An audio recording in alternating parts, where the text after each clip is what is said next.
যখন ঐক্যমত কমিশনের সাথে আমাদের রাজনৈতিক দলগুলো ইন্ডিভিজুয়ালি আলোচনা করে তখন এসে একটা ব্রিফিং করে না, বলছেন যে পার্টিগুলো ইন্ডিভিজুয়ালি ব্রিফিং করে, আবার কিন্তু সরকারের পক্ষ থেকে একটা বলা হয়, তাই না?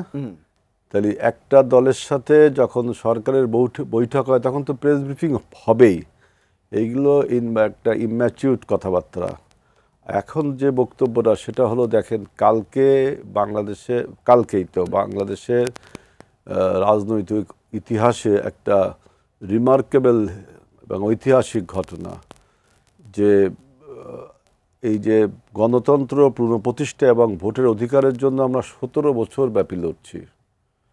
এবং মনে রাখতে হবে যে এই বাংলাদেশ স্বাধীন হয়েছে কিন্তু গণতন্ত্রের প্রশ্নে, অর্থাৎ যে গণতন্ত্র আমরা স্বাধীনতার মাধ্যমে অর্জন করেছিলাম সেই গণতন্ত্র বিভিন্ন সময় হোঁচট খেয়েছে। গত 17 বছরে যে গণতন্ত্র বিরুদ্ধে প্রতিষ্ঠার জন্য আমরা আন্দোলন সংগ্রাম, কত লোক রক্ত দিল, জীবন দিল, তাই না? তারপরেও কিন্তু একটা পলিটিক্যাল আনসার্টেনিটি তৈরি হয়েছিল। কামাল ভাই যেভাবেই বলুক, তারপরেও কিন্তু একটা পলিটিক্যাল আনসার্টেনিটি এবং আমাদের গণতন্ত্র পুনঃপ্রতিষ্ঠা একটা অনিশ্চয়তার মধ্যে পড়ে গিয়েছিল। মাঠের অলরাউন্ডার আমি, আর ঘরের all rounder Tylox. Tylox toilet cleaner, clean মানেই টাইলক্স।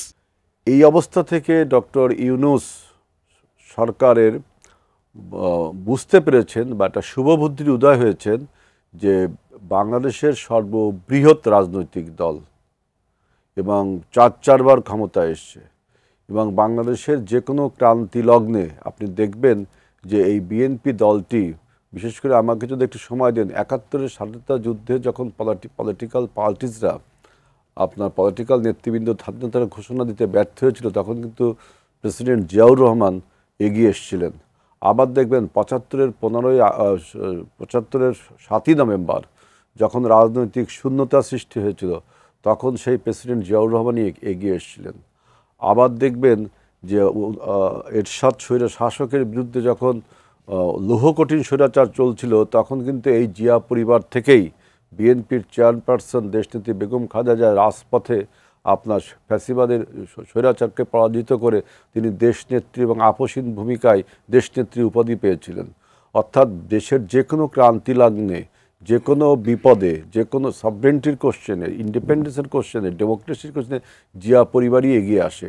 এবারও দেখেন যে পলিটিক্যাল আনসার্টেনিটি এবং যে একটা গ্লোমি পরিবেশ তৈরি হয়েছিল আমাদের রাজনৈতিক অঙ্গনে, সেখানে জিয়া পরিবার থেকেই তারেক রহমানই কিন্তু এগিয়ে আসলেন। এবং আপনার কালকের যে বৈঠকটা, এইটাকে যদি আপনি বলেন যে বিএনপি ভার্সেস ইন্টারিম গভর্নমেন্ট, তাহলে কিন্তু আপনি বৈঠকটা বাংলাদেশের রাজনৈতিক ইতিহাসটাকে ছোট ফ্রেমে দেখছেন।